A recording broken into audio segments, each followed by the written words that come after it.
নমস্কাৰ দি পিপুলছ টাইমলৈ আপোনালোকক স্বাগতম জনালোঁ। আজিৰ এই দিনটো শুভ হোৱাৰ কামনাৰে লৈ আহিছোঁ আপোনালোকলৈ এটি ইতিবাচক খবৰ।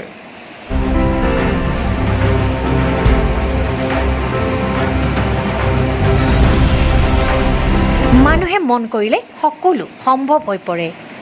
আত্মসংস্থাপিত হ'ব পৰাটো এটা গৌৰৱৰ বিষয়। ইয়াত নিজৰ অস্তিত্ব উজ্বলি উঠে। স্বাভিমানৰ আন এটা নামেই হ'ল স্বাৱলম্বী।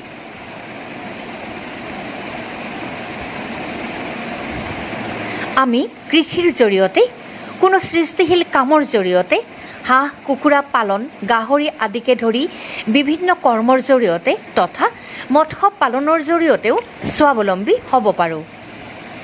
এই কথা এতিয়া সৰ্বজন বিদিত। মৎস্য পালনে এতিয়া যুৱ সমাজলৈ আশাৰ বতৰা কঢ়িয়াই আনিছে।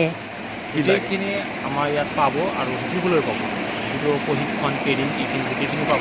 ৰফিকুল ইছলাম এই মৎস্য পালনৰ জৰিয়তে আত্মসংস্থাপিত হোৱা এগৰাকী যুৱক সম্প্ৰতি বহুতৰে বাবে আদৰ্শ হৈ পৰিছে।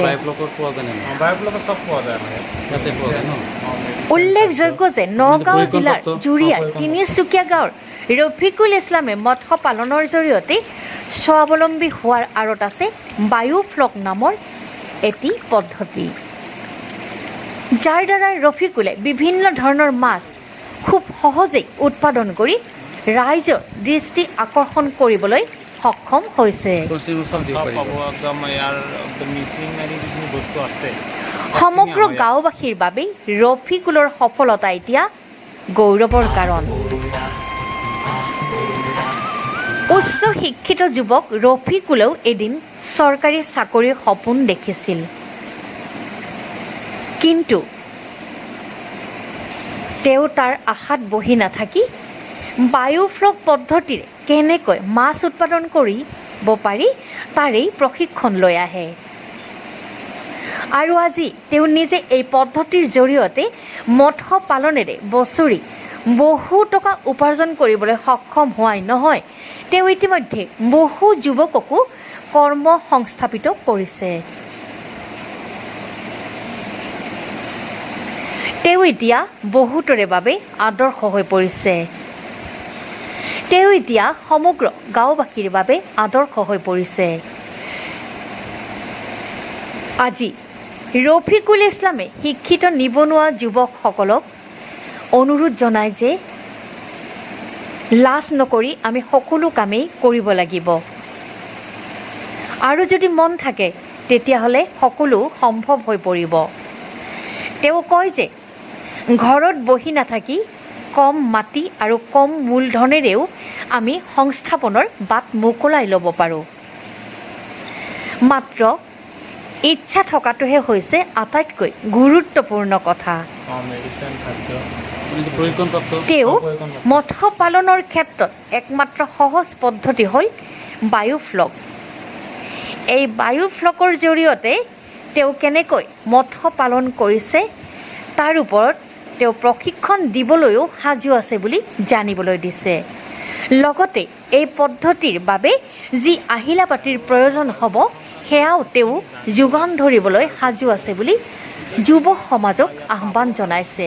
আহক আমি সকলোৱে একেলগে স্বাৱলম্বী হৈ আমাৰ দেশক অৰ্থনৈতিক ক্ষেত্ৰত আগুৱাই লৈ যাওঁ।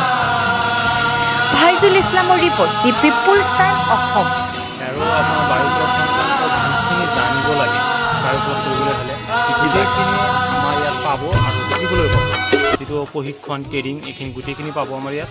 আৰু একদম আপোনাৰ বায়োফ্লকৰ বা মাছ কণালৈকে একদম শিঙি আপোনাৰ কাউ যিমান আচবাব পত্ৰ লাগে আপুনি দিব পাৰিব, চব দিব পাৰিম। এয়াৰ ফিল্টাৰ, আমি পাম দেখা পাইছোঁ, চব পাব, স্পঞ্জিং চব দিব পাৰিব। পাব একদম ইয়াৰ একদম মিচিং আদি যিখিনি বস্তু আছে চবখিনি আমাৰ ইয়াত পাব। আপোনাৰ গাঁওখনৰ নাম কি? মোৰ গাঁও হ'ল Tinsukia, post office Tinsukia, PS2 জুৰিয়া, ডিষ্ট্ৰিক্টটো আমাৰ নগাঁও। আপোনাৰ ফোন নম্বৰটো কৈ দিব। মোৰ ফোন নম্বৰটো হ'ল 8638282324। এইটো নম্বৰত যোগাযোগ কৰিলে ইনশাল্লাহ পাই যাব মোক। হয়, আপুনি এজন শিক্ষিত যুৱক হিচাপে আমি সমাজত গম পাইছোঁ। আপুনি যে এই বায়োফ্লক পদ্ধতিটো কৰিছে, এইটো ক'ৰ পৰা শিকিছে বা কি কথা কওকচোন। মই বেলেগৰ পৰা এইটো প্ৰশিক্ষণ লৈ শিকি লৈছোঁ। মোৰ 3 মাহমান সময় গৈছে, তাত শিকি লৈছোঁ। এতিয়া শিকি আমি এইটো বায়'ফ্লগ কৰিছোঁ, এইটোৰ পৰা মই বহুত লাভৱান হ'ব পাৰিছোঁ।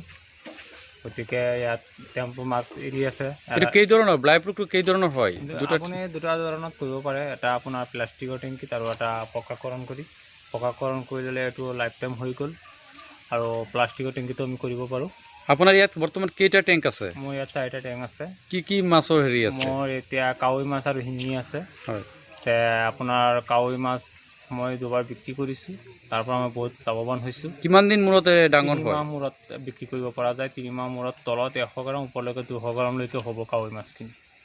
মুঠতে এই ফিচাৰী কৰা মানুহতকৈ এইবিলাকত লাভ বেছি নেকি? বহুত লাভ বেছি। ফিচাৰীত আপোনাৰ এৰিয়া বহুত লাগে, তাৰপিছত আপোনাৰ বহুত সময় লয়, কিন্তু ইয়াত অলপ এৰিয়াৰ ভিতৰত আমি বহুতখিনি মাছ পুহিব পাৰোঁ আৰু বহুত লাভজনক। গতিকে মই আপোনালোকৰ সংবাদ মাধ্যমৰ জৰিয়তে কওঁ, যিবিলাক যুৱক যুৱতী শিক্ষিত হৈ আজি ঘৰত বহি আছে, সিহঁতসকলে যদি ইচ্ছা কৰে যে মই এইটো কৰিলে বহুত লাভৱান হ'ব পাৰিব। অলপ সময়ত অলপ জেগাত মাটি নথকা ব্যক্তিসকলেও কৰিব পাৰিব।